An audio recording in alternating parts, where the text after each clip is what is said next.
This is Robert Capuccio. Welcome to the Self-Help Antidote, a weekly dose of reason, perspective, and insight, where we challenge conventional thinking and explore authentic strategies and insights around personal transformation. Our commitment to you is to bring you some of the world's leading experts in the domains of fitness, wellness, coaching, and behavior change, separating fact from fallacy. So, Bobby Capuccio, it's so exciting for me to take over your podcast world today. I am officially the interviewer of the day. You've infiltrated the Self-Help Antidote headquarters. Yes, I have, and you can't do nothing about it. Well, you are like literally my only host for today. So yes, I'm completely stuck with this. Hello, everybody. This is Amy and Bobby. We're back again. My lovely wife, Aimi and I, Negbenabosella, filmmaker extraordinaire, and me. Yes, you, one of the most empathetic, incredibly smart people that I know. She's clearly biased. No, I'm not. All right, so first question for you, my love. Who were the best leaders that you've ever worked with? And this could be in this industry that you're currently in or in the past, but the best leaders that you say you worked with over the span of your career. And if you wouldn't mind telling us a little bit of what you think they taught you, either working with them, what that taught you, or what they themselves taught you. That is such a hard question because I've had the good fortune of interacting with and crossing paths, working with many extraordinary leaders. I've also had the misfortune of crossing paths with completely shit ones. But I think the way I'll frame this is more of a short list because there's two types of leaders I've worked with. There's leaders that I've worked with and benefited from and I've learned from. And then there have been leaders that I've worked with that not only taught me a lesson, but shifted the way that I perceive the world and the way that I interacted with it. I just recently had a conversation. I think this is great to segue into this with a friend of mine, Tim Keatley. Tim Keatley has had an extraordinary career in the health and fitness world. He's held every position from a personal trainer to an executive, all the way up to the top positions within the C-suite. So he's someone who has a breadth and depth of knowledge and wisdom around business pertaining to mostly health and fitness, but he was also in the Royal Marines. And in a recent podcast I was listening to where Tim was being interviewed, he defined leadership in the frame of something that he learned in the Royal Marines. And that is leadership is what you do because of someone else who's no longer there, or what someone does because of you when you're no longer there. So many years later, the way that they engage with people has been transformed because of your leadership. And he thought that was the epitome of leadership. And I think, well, that's a fair point. So I'm going to take it from that perspective. I think my first encounter with leadership that shifted my perspective was, of course, Mitch Pacifico. Mitch Pacifico he's basically the guy who changed the entire course of my life. How so? Well, when I went to work for Mitch Pacifico, I went to work in his gym because I just loved being in the gym. And I just got certified. I was like 18 years old and I just passed my first certification test. And what I really wanted to do more than anything was be a police officer because I wanted to be the person who I always wished would show up for me, but never did. I mean, the police did show up at my house quite often, but that's a totally different story. But I felt like I can make a difference with people who were in a similar situation that I was in. And so I just went to work for Mitch just temporarily. And I didn't even know I was going to meet Mitch. I didn't know who the owner of the facility was, but I met him and it changed absolutely everything. So before we dive further into what Mitch Pacifico taught you, because I really want to hear this, can you give us like a little bit of a backstory as to like, because it sounds like the gym was the place where you found yourself to start with, and obviously that's how you met Mitch. But can you give us a little bit of a backstory? How did you find yourself in the world of fitness? What did that mean for you? I know you've shared with me in the past, the ways that it kind of saved your life. So if you wouldn't mind sharing a little bit with the audience, what that entails, so we can further understand how Mitch, impacted you in this world. Well, the short story was I was physically deformed. So I was born with disfigurements on my face and my lower extremities for a while. For the first few years of my life, I was in braces. I was experiencing extreme abuse at home in many different respects that I'm just not going to get into. And for me, the gym was a refuge. It's a place that I was able to go where I could focus on myself. I went to the gym to try to disappear, something I could do independent of other people and just focus on something other than my pain or my physical deformities or my struggles in school. So the gym was a refuge for me. And what started happening quite by accident is when you fall in love with anything, you want to learn more about it. When you go out with someone, you realize that you're infatuated with them. You want to know all about them. You could spend hours and hours talking to them. You shut down restaurants, you shut down bars. Yep. It's that kind of thing. I fell in love with the gym. So I started reading as much as I could. I wanted to acquire as much knowledge and apply it. I mean, the knowledge I was acquiring wasn't really hard science. I was reading publications like Muscle and Fiction magazine, but to me, it was all I had. And I thought, okay, I'm going to learn from people that are doing what I want to do, and I'm going to apply it. And I started sharing that with other people. It's when I started sharing what I was learning, and when people started to see the results that I was getting in the gym, which as a young kid were quite impressive for a young kid. All of a sudden, I had something to offer rather than being this freak who didn't look like everyone else, who didn't behave like everyone else, who didn't dress like everyone else. There was something about me that was valuable, that people sought me out for. I thought, wow, reaching out and helping others to solve problems that they're struggling with that are similar to my own. The only way out of this situation is by lifting other people up. And that's something that I became aware of very early. So I went to work at one gym in the city, but because it conflicted with my college schedule, I didn't get to keep that job very long. And then I stumbled into Gold's Gym in Brooklyn. And that's where I was hired by Will. He was the fitness director in that facility at the time. And then quite accidentally, I crossed paths with Mitch Pacifico. And what Mitch taught me was belief in others. There's this presupposition in coaching, and it is my belief is greater than your doubt. And I think that's brilliant. When you take a look at the research of Jacobson and Rosenthal in the San Francisco Bay Area back in the 1960s, where they had kids in their class that were randomly selected, but they thought each and every one of these kids were specifically selected for their high aptitude and intellect. So they treated them as such. So they had such a belief in these kids that nobody else had ever had, not meaning that nobody believed in these kids, but not to this level, because they were under the mistaken assumption that these kids were extraordinarily gifted, but they weren't, but they performed as if they were because they rose to the expectations their teachers had of them.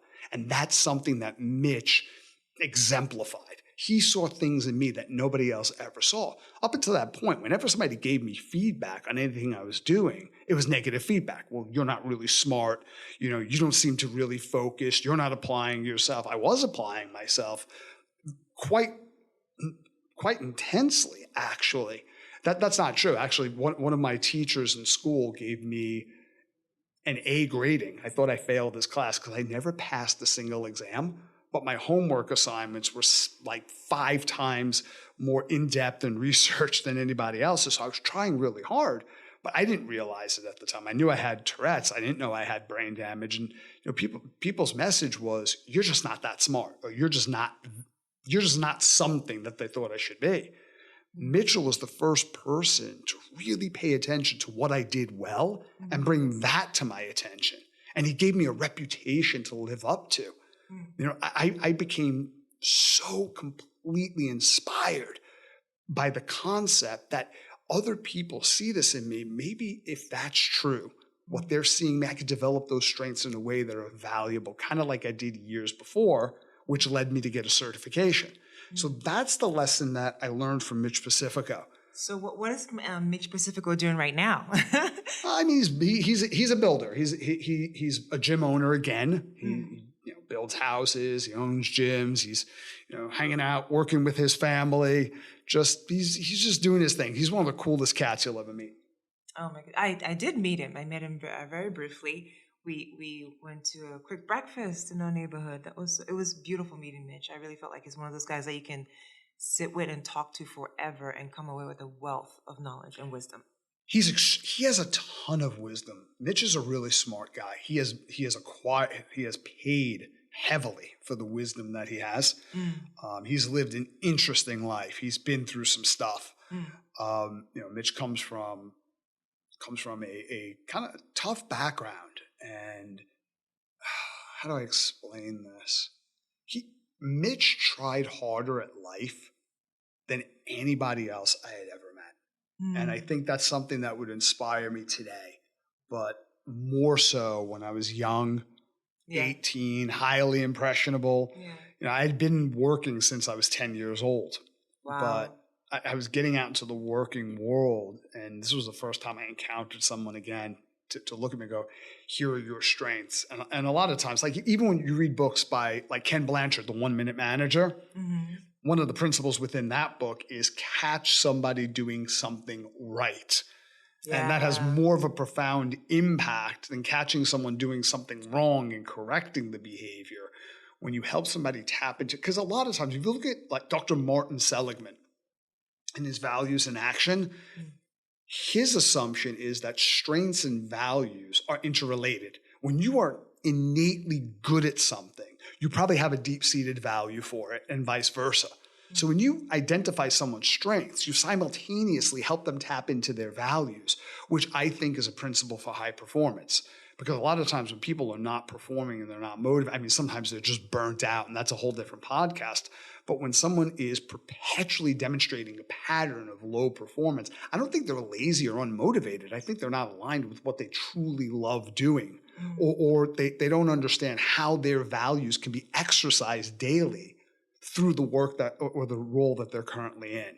And when you catch them doing something right and identify their strengths, you simultaneously uncover values, which I think is the key to motivation and performance, or a key to motivation and performance. I absolutely agree with you on that. You can see that in the animal kingdom if we want to go the route of, pets, for instance, like your dog.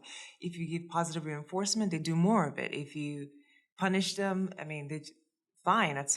On some level, they'll learn that's bad, but it's actually more effective to do positive reinforcement than to punish, Well, that tended to backfire with our last pet. Orlando. Because so we had a beautiful Shih Tzu. He died at around 16 years old, and the only thing with him is we would lay down wee pads just in case he needed to go, and it confused him.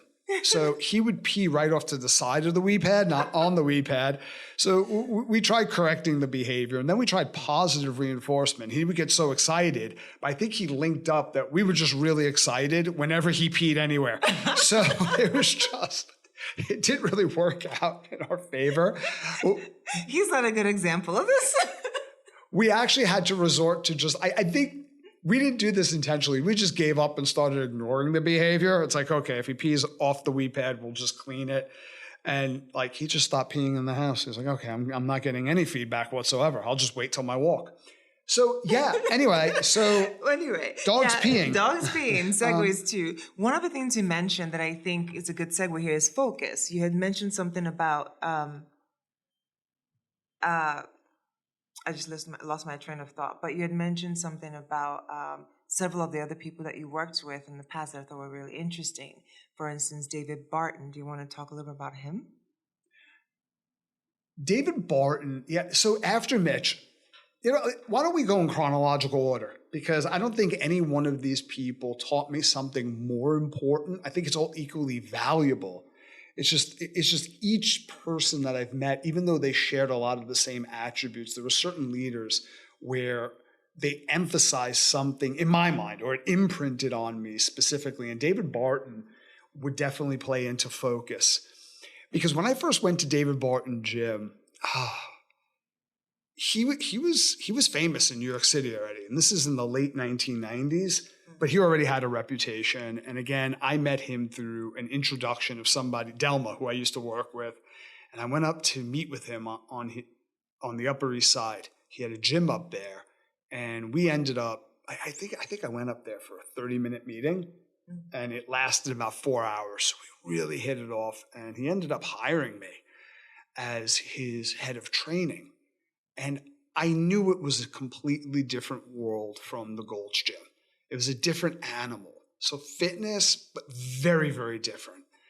And I remember the thing I asked him on my second day on the job was, David, if there were 2 or 3 things that I were to absolutely excel in, like create a peerless level of performance in these areas, what 2 or 3 things would have the most powerful impact on your organization, our customer, the member, and my career here?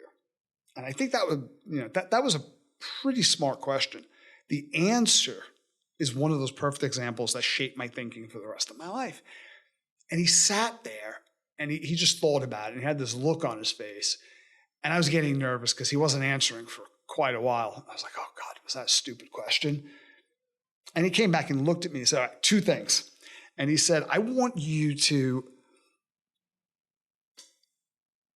be almost like a sommelier can taste the nuances in a fine wine. I want you to be able to spot that in a trainer. Go out and find people who have the potential to be extraordinary trainers.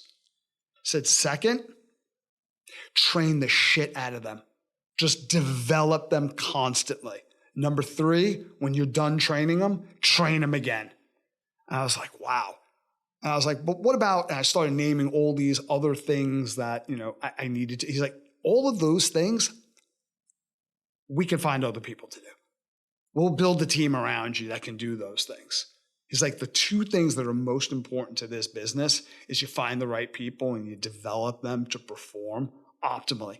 And the thing about David was, he wasn't just focused on those aspects of the job. He was focused on every single detail as to what you experienced, what you conspicuously experienced, and what you were experiencing that you didn't realize you were experiencing. So everything in that gym, to the way the lighting was set up, to the type of mirrors, to the angle, to a plant fixture, had this meticulous attention to detail, which a lot of which he learned from Ian Schrager, one of the founders of Studio 54. And the thing about David that I found interesting is it wasn't just what he was focused on, it's what he wasn't focused on that made a difference. So he had a very clear image about what the brand is, what the experience of the brand is, what it delivered. And in order to execute on that, there also had to be a strong idea of, this is what we don't do here. This is what we don't offer here. I think that's lost a lot of times, because a lot of times businesses evolve into being analogous to an octopus on rollerblades. There's a lot of motion, but not a clear-cut direction. So if you're going to be really focused on what you're legendary at, simultaneously you have to decide, what am I not going to be legendary at? What are our strengths? That's what I learned from David. Then there was Neil Spruce. My God. I met Neil Spruce back in my Gold's Gym days. And Neil, if he has to be on this list, because Neil definitely changed the trajectory of my life. Neil made me feel like I was searching for the Holy Grail, like it was that important. There was this enemy, this they, and they weren't like a company or a single individual. It was an ideology or an entire industry whose practices came at the expense of their customers. And Neil was able to get up in front of an audience and rally them around a vision and then build the empirical frameworks underneath to guide you. And people felt like they were on a holy mission, like they were on a fitness-based crusade. And I think Neil taught me that more than anything, is what is your compelling vision where people can own that, where they can imaginably project themselves into your message and see themselves being part of it. I think that was critical. So I think from Mitch, it was the ability to believe in your people and see more in them than they see in themselves. David, it's focusing with exquisite level of detail. What's the outcome? What's the experience we're looking to create? What is the experience we are not looking to create? And with Neil, it's the ability to clearly craft, articulate, and galvanize people around the compelling vision. And who else? Who else? Let me see. After Neil, I would have to say Richard Boyd. I worked with Richard Boyd, and me and Boyd we're really close friends, but I've learned a lot from Richard. Richard owned a company called PT on the Net. And PT on the Net had a cult-like following. And I don't mean by cult-like small in any measure. There was well over 100,000 active users of PT on the Net. And this is way back in the day when technology was not what it is nowadays. But it wasn't the technology. What Richard loved and believed in was he somehow knew, if you tell Richard, this is kind of like what we're thinking, this is the project, this is what we want to create, this is what we see happening 2 years from today, he would know who the right people were.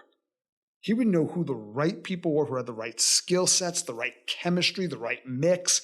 And he was put together these teams of the right people with the right skill sets, and then create environments when people could come together and synergize. He would put together conferences, and he believed in dragging people into a room and filling these. So you would go to PT on the Net, and you would go to these mini conferences, sometimes not mini, but very large conferences, and you would see your heroes on stage. But it wasn't the heroes on stage. It's like after the fact, in a lot of conferences, all of the speakers, they go to one event. So that's like a networking speakers event, and then the students have their networking events.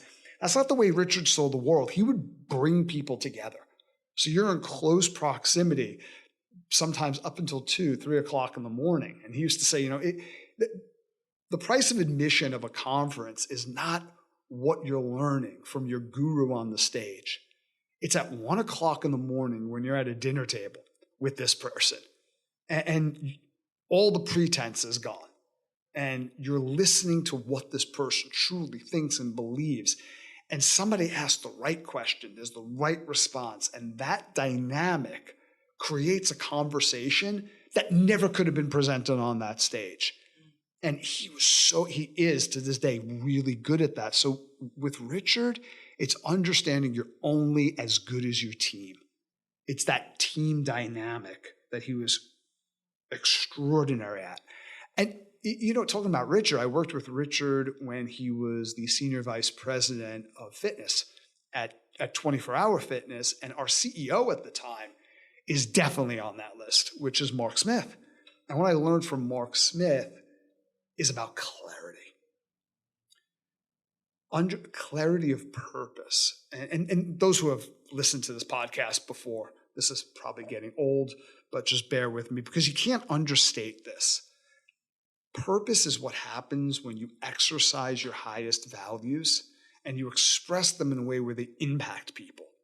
And to a certain percentage of those people, that impact comes across as contribution. And Mark introduced me to the idea of originating intention. And there's 2 parts to that. There's what it is that you hold sacred, that when you engage in it, it brings out the very best in you. You enter a state of flow, and you feel the most alive when you're engaged in that thing. And the other part of that is, if you would take somebody's makeup, their very best character traits they have, the strongest skills that they've developed, if the loudest their dog has ever barked in the next room when someone's doing a podcast, and you mix all of those attributes together, there's this thing that they do when they pull the greatest that's inside of them from multiple aspects, where they enter flow. They disappear. It's kind of like the DeLorean in Back to the Future. They hit 88 miles an hour and bam, they're gone. They're not aware of time. They're not aware of self. They're fully engaged in something where their focus is deeply entrenched and it looks and feels effortless as they elicit their version of optimal performance. And for Mark, his originating intention was you can have what you truly want. And every department within the organization had their own originating intention. And originating intention is something that's not focused on us and we. It's focused outward on you, my teammate, you, my partner, you, my customer. And that really reshaped how I looked at a mission versus purpose expressed through originating intention, what I hold sacred that I want for you without condition. It's not a marketing ploy. I'm not running a racket. It's my truest intention that I want this for you with no expectation of how that needs to show up or who you need to be to have it. And I think those two things, like being around someone who understands team dynamics and originating intention that was taught to me by Mark Smith, those two things, when they come together, they're extraordinary if you have the right strategy. So I think the next person on this list would be Tekian. Tekian was interesting. He was a former brigadier general in the Singaporean army, and he was the CEO of a sector of government called Sport Singapore. And he was brilliant. And he was a genius strategist. I mean, being a former general, obviously. But the thing about Tekian that was amazing and also very, at times, frustrating was his ability to coach. He understood you couldn't just come out and tell people what to do. You had to create the context to where they would draw their own conclusions and own the actions that they were going to take and be fully responsible and accountable. So there were things within my time with him that, our team had done that had worked out really well. And then there were other times when, they kind of missed the mark a little bit. And Tekian's response was always the same. He would pull you into a room and he would draw these things like circles on a diagram and tell you a story. Or I remember one day we were sitting there and me and my partner, Mark, I had just done an all-day seminar and there were some things that, we had to work on. And he put on a video, a 5-minute video, a clip from the film Camelot. And he shut it off. And he said, okay, now go out and make those changes.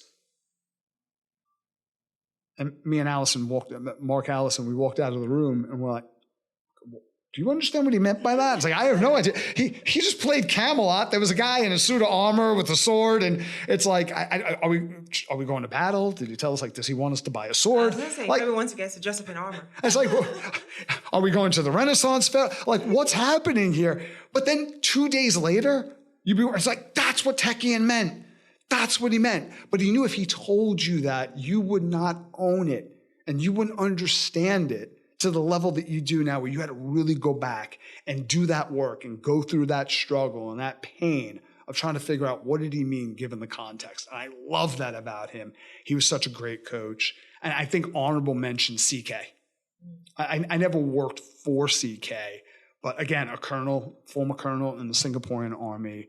And what I learned from him was just love and service of your people. The people who you're serving, your customer, whoever your end user is, and the people and the people on your team. So CK has to get an honorable mention in there. And of course, Laura Josh. Yes. She is who I'm currently working with. And what I learned from Laura, again, she possesses a lot of the attributes that other people on this list possess. But what's really unique or what resonates with me specifically from Laura Josh is compassion, trust, and patience. She has this ability to. Laura is just as good a strategist in a different context as Tekian was. But she understands how every word, every sentence, every action she takes, or she really tries to understand, impacts every person across the organization at every level. and she will take her time and just, so I remember episode 150 with Chris Meroff. I love Chris Meroff. Brilliant guy. And he was saying that sometimes what creates dysfunction, what creates anxiety and fear within an organization is the visionary. And this is completely accidental. The visionary gets up and he's or she thinks that they're being inspiring, right? And they're laying out the whole vision. But to the people in the seats, it's the first time that they've ever heard this. So they're terrified because all they're hearing is there's going to be a ton of change. And none of you have had any role in how that's going to be rolled out. Where if you would take one thing in the vision and just roll that out and let people sit with it and get their feedback, let them own it, let them kind of evolve into it. People say, well, I don't have time to slow down like that. He said, yeah, but sometimes you got to slow down to speed up. Because if you did that, you'd have a lot less friction within your organization. By moving slower, you would actually move the ball down the field a lot faster. And Laura is the epitome of that. She compassionately identifies each and every step. She trusts people to autonomously come into their own. And yeah, I think that's it. I think that's a short list of some of the top leaders. I'm sure I'm leaving people out that deserve to be on that list. But those are at least 7 lessons I've learned from some extraordinary leaders that have created a mind shift in me, not just taught me something during my tenure. Okay, wow, that was amazing to just sit back and listen to. So if we were going to summarize the lessons you learned, just to see if I got all of that, it's a belief in others. The 2 things from David Barton, which was that you should find and develop, right, talent. And then Neil Spruce was vision, right, really solidifying what your vision is. And I wanted to develop on the power to communicate this vision. And then Richard Boyle was all about team, like team dynamics. And of course, creating the right environment, right? Because he was able to bring together the speakers and the students and everyone, or also just being able to like finding the right person for everything, right? So, unity, team dynamics, unity, and the right environment, I would say there. And then Mark Smith, you said was clarity of purpose, and of course their originating intention. Yeah, okay. And Tekian, who did I meet Tekian? I think you did briefly. I know you met CK. I met CK and I fell in love with CK. Cuddle. Yeah, CK was it was beautiful meeting him. It's a beautiful human. With Tekian, you the nights at the round table, right? Coaching was his thing, being able to like give you the tools and you go figure out what it is that he wanted you to grasp from there and then own it. Yeah, because I think for me that's like your own autonomy, right? Like if you figure things out on your own, it's more impactful. So I get that. So coaching and you said he was a brilliant strategist. So strategy was another thing he taught you. And last but not least, you mentioned Laura Josh, whom I've met, and I had an opportunity to interview her for the veteran suicide awareness documentary that I filmed for VIBA. And just from firsthand experience, I agree with you. Everything said about her. She's hands down incredible, an incredible human being, and I'm glad I got to meet her. So with Laura, I think you talked about her compassion, right? She embodies that, like being a compassionate leader. She's also able to extend trust. Trust, yeah. Even in I think there's 2 more things with Laura. There's consistency. When things are going really well, she is compassionate and she extends trust. When things are extremely difficult, she is compassionate and she extends trust. And sounds like she's patient. She's extremely patient. I think another thing that Laura embodies is resilience.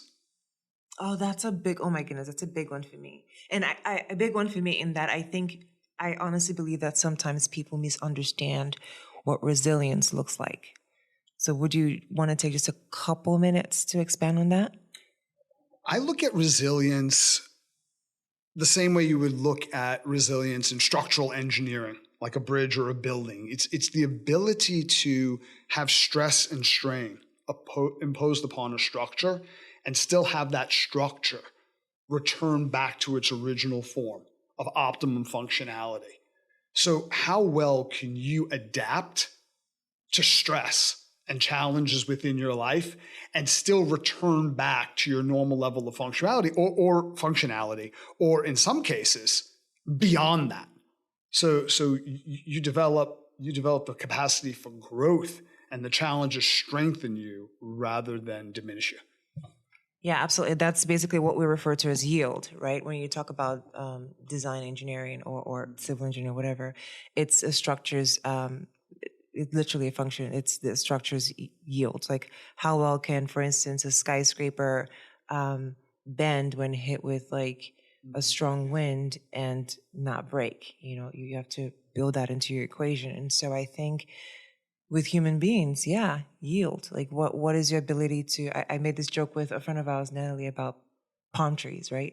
I felt like palm trees are like the strongest trees on the planet. Obviously, I'm probably exaggerating, but That's a very good example. But it was a good example I was given. I was like, if you go through a lot of places where they've had tornadoes and hurricanes, the trees are usually left standing for the most part are palm trees because they're able to bend and then come back up, you know, and I feel like that aspect of resilience, I think people don't look at a lot of times. But yeah, I'll let you wrap up the podcast with maybe a few, if you don't mind, a handful of anecdotes or tidbits, if you want to call it that, or advice that you would give to people who are making their own lists, you know, their own list of people who have influenced them and what it is they learned from those people.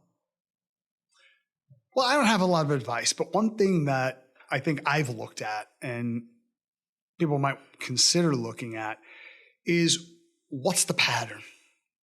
See, patterns produce outcomes. It's very rarely one specific thing, like A plus B equals C. There's a dynamic complexity to everything in life.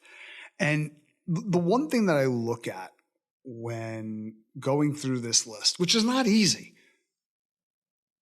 what is the pattern? What is it that all of these people seem to have in common? And there's a lot of overlap there, obviously. But to me, it's that they are committed to something or someone, some group of people beyond themselves. There is this obsession with service, serving a group of people, serving an industry, serving a certain sector. I think that's really powerful. Richard Boyatzis and his research that he did back in like 2006, and what he observed is whenever you're dedicated to something outside of yourself. So when you look at things that make people happy, right? I think work and happiness are so inseparably linked. And we don't talk about happiness because it's not like a hard metric. But if you take a room of people who are really happy versus a room of people who are really burnt out and miserable, I think it's not a secret which one of those two groups of people will perform better for longer and be more creative and more adaptable. And there's three levels of happiness. There's hedonistic happiness, right? Like me and you, we have this happiness a lot where we just had this great dinner and this lovely wine. Well, not for you lately, but you know, and we celebrated something or we're out with friends, and that's really important, but that's also fleeting. It's fleeting and it's never enough because you always habituate to it. So you move to a new neighborhood, you're in a beautiful new place. It's great for a month. And then, you know, it's the place. You're back to your baseline level of happiness. The second level, and this is where work really comes into it, is engagement, where you're a writer. And for 2 hours, you're completely immersed in your novel, your screenplay, whatever. And you don't even realize that you're writing a screenplay anymore because you're so in it. You have no sense of self. But when you come out of that, it's like, oh, wow, that felt amazing. And then there's another level. And even though they're all important, this level arguably is the deepest and most pervasive. And it's a life of meaning. And when you have a life of meaning, it tends to set your focus outward, not inward. So when I'm focused about what I'm grateful for, I outwardly want to express that gratitude. I outwardly want to connect with people. I outwardly really want to do things for other people. And that not only, according to Biotsis, helps to kind of heal some of the damaging effects of stress, but in some cases it can reverse it. So sometimes the greatest things that we can do for ourselves is to focus on what we can do for others. And every single one on this list, to varying degrees, was obsessed with that and dedicated a life to it. That is just beautiful. Wow. Yep. I love that. Speaking of love, we all appreciate you. We want to thank you for tuning in for another episode. We hope you got something out of this. So I think we might call this 7 Key Lessons in Leadership or something like that. Yeah, I agree. I think 7 Key Lessons in Leadership. That's a good title. All right. Or seven ways, 7 steps to self-discovery or figuring out your strength. I'm not the best to come up with titles. Well, you'll know how close we were to what we were kicking around and what we came up with, because obviously this episode will have a title. So let us know how we did. Thank you for joining us. Thank you, Amy. Thank you. Thank you for listening. I hope you enjoyed this episode. Visit us at theselfhelpantidote.com to share your feedback, insights, and recommendations on what topics you'd like us to explore in the future.